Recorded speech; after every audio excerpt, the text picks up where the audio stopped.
Hey guys, welcome back to Beach and RC. In today's episode, we're going to take a look at my Trailfinder 2 Old Red, and then in the next episode, we're going to bind them to the new Rugged. But before that, I figured, just have a look around and walk around of this old guy. So before we take the body off, first thing we're going to do is take a look at the outside. It's just your regular, it's a regular out-of-the-box RTR TF2 at one time that I've customized into my own,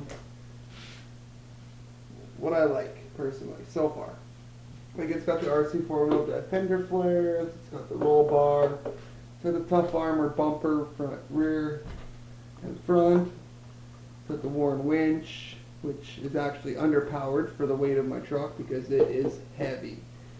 In the back, in the box, I've just got, fire extinguisher, jerry can, stuff off of eBay, Amazon, stuff like that. Local LHS sells stuff like this as well. All metal toolbox. I actually got from my buddy Jason Barrow from Texas Outlaws, who's also a member of K-Town Scale, which is, one of my groups that I'm a part of. But otherwise, it's your basic truck. Like, it's toe shackles and stuff off of eBay, Amazon. But that's pretty much, plastic sliders, of course. But that's pretty much where it ends. Now is where it kind of gets a little bit weirder when it comes to TF2, stuff that I've done personally.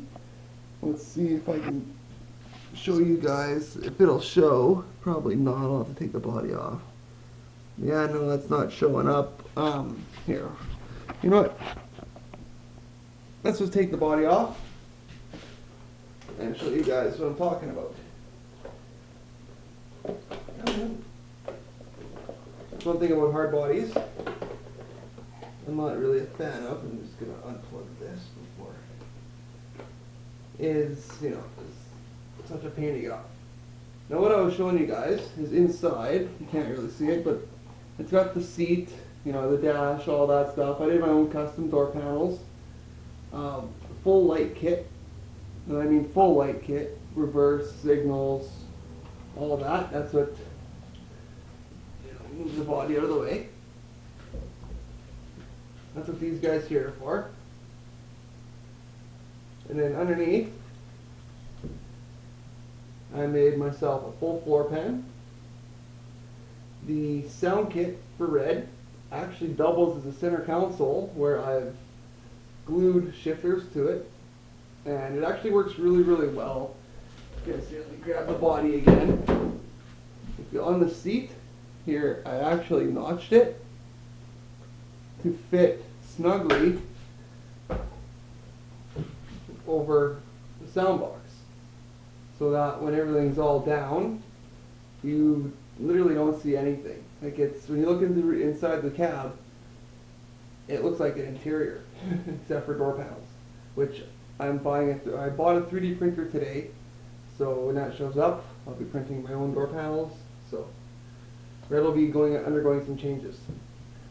Inside-wise, gut-wise, like I said, I got the ESS1 sound kit, which I absolutely love. RC4 wheel drive winch controller, wired, so that I can use a third channel of my controller to use my winch. Hobbywing 1080 ESC, which has been absolutely phenomenal. Tekin 35 turn brushed rebuildable motor, HD, which, like I said, one of the quietest motors I've ever used. And when you're running a sound kit, a quiet motor is very lovely. Steering servo, I'm using a JX, it's 46 kilogram coreless, brushless steering servo, which again, I absolutely love. And otherwise, electronic wise, that's about it. Inside the receiver box, it is using the SR515 Spectrum receiver, and just a whole rat's nest of wiring to make all of this stuff work. Chassis and suspension wise, it's just your stock RTR, single speed transmission, just your regular transfer case. I am using K44 axles front and rear, which I love them. The Yoda ones that I had in this thing, I'm not even going to go into it. Anyways, shock wise, I'm using 100 millimeter super lifts in the rear and 90s in the front. I know that I need to get my Glenda 2 shock hoops for the front, I just haven't yet. RC four-wheel drive inner fenders. Just basically, you know, this has basically been your just throw together rig that I've had an absolute blast with. And anybody who knows me knows that I've been doing this for over 30 years. I had to take a bit of a hiatus for, you know, family, kids, whatever. And the first rig I bought when I jumped right back into it was Old Red. And I tell you, in the last 5 years, this guy has never let me down. Like, sure, he can't rock crawl and climb like, you know, 4-linked SCX10 or what have you. But honestly, that's what's fun about it. Personally, for me, that's what's fun about it. The fact that this truck handles like an actual truck. It doesn't handle like some, you know, King of the Hammers type of 4-linked, overpowered buggy. Oh hell no, this thing handles like a brick. I grew up with Chevys, and that's what they did. They handled like bricks. So for me, I love this thing. Junfab drive shafts, which have been really good aside from the fact that I blow pins like crazy. Truck weighs about 12 pounds. It eats up the pins and it opals out stuff a lot. So I'm always repairing these. The rims are SSD rims, which I don't know, the gold offset looks really good, I think, with the red. And the tires are the Chudu, I guess you'd call them, the Inora KLRs, the wannabe '06 tires, and they have their moments. I'm not gonna lie, they have their positives, their negatives, but you know, for a scale looking tire for me, they work. The price was right, they work. For now, just to roll it, I used to run, was it 155 by 4.75 rims and tires, which are actually on my daughter's truck, and those things were awesome. But as my truck got heavier, sidewall, they wore out. So her lighter truck, they work better in. But these seem to work awesome with this old guy. Out back, I also forgot to mention that I'm using a number 35 offset link for a drop hanger. And it gives it that much just extra little bit of flex in the rear, which really helps it out a lot. So I painted the diff covers just because I thought it would look better. But otherwise, you know, it's just your basic TF2. I have, you know, bandaged this thing up a few times. Like in the front, you can see I've got zip ties holding the bumper brace on. Just parts of it, right?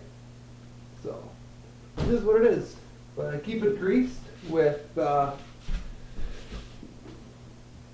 me grab it here.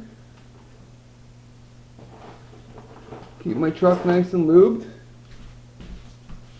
The RC Udder Butter. Big fan of the RC products. The pit mats, the Udder Butter, the Moo Clean, all of that. Huge fan of it. Use it quite vigorously on all my stuff as much as I can. Old Red I don't like to clean as much because, well, I'm trying to scale him out as much as I can.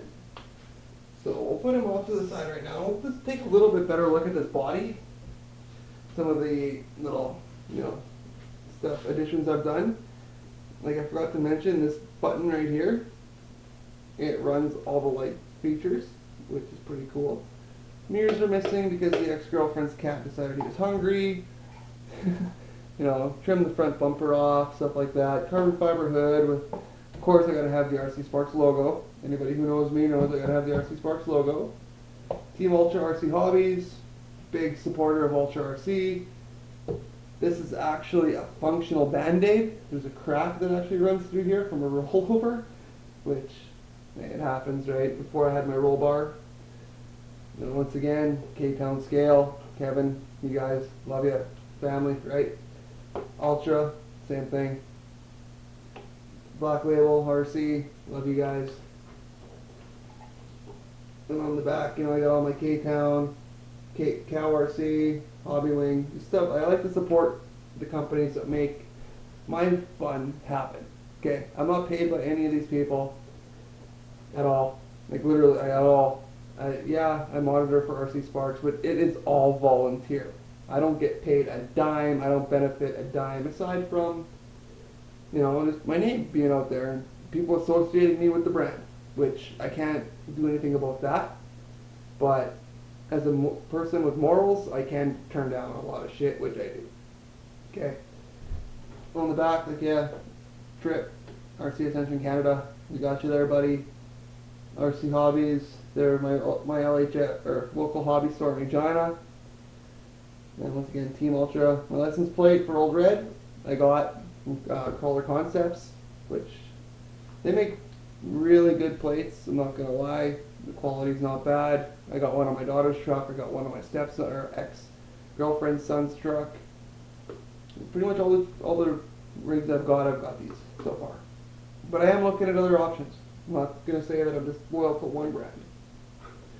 So, but otherwise, yeah, you know, Old Red's been a hell of a workhorse. Again, functional. I got a nice crack in here. Use the RC4WD drive band-aid just to, you know, fix it up a bit. But otherwise, that's Old Red. In our next episode, what we're going to do is we're going to open up this receiver box here, and we're going to program this guy to Old Red. I have all of the old settings written down, so everything should be legit. Oh, forgot one more thing. People are probably asking me what powers Old Red. For that, Gen's Ace. 4,000 milliamp hour 2S LiPo. Velcro on the bottom, fits perfectly right down there. Boom. Plugs in. And look at that, done. All the room in the world.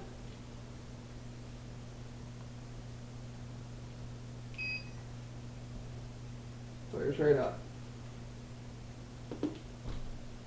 So like I said, let me unplug it. For now, I'm going to have to plug it in when I find them, obviously, which is coming up in our next video. So stay tuned and see you on the trails. I'm Mike from Beach and RC.